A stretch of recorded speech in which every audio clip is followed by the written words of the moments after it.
Let's talk about something that might just blow your mind: alternative financing for investment properties. First things first, don't let a bank's no discourage you. There's a whole world of options out there.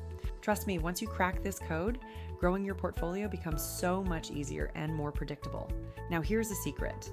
A higher interest rate isn't always a deal breaker. If the numbers work, they work. Savvy investors often borrow at rates that would make a banker's eyes water, but they make it work for the deal. Ready for some creative financing ideas? Let's dive into the strategies you can use right now. Private lenders. Think of these as your rich uncle. You'll see higher rates, but much more flexibility. Hard money loans. Perfect for those fix and flip projects. They're quick, but they come at a price. Home equity loans. Leverage the equity you have already built in your current properties to acquire more. Partnerships and crowdfunding. Welcome to the 21st century. Often, 2 or more heads and wallets are better than one.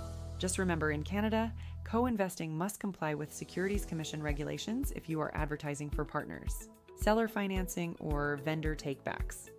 This is where the seller becomes your bank. It's a neat way to scale. VTBs can offer sweet tax benefits, but always have a specialized lawyer review your contract first. Self-directed retirement funds. You can use your RRSP to invest in real estate and watch it grow tax-free. Lease with option to purchase, also known as rent to own. It's like taking a test drive before you buy. Joint venture agreements offer clear rules for partnerships, while wholesale deals allow you to find, flip, and profit.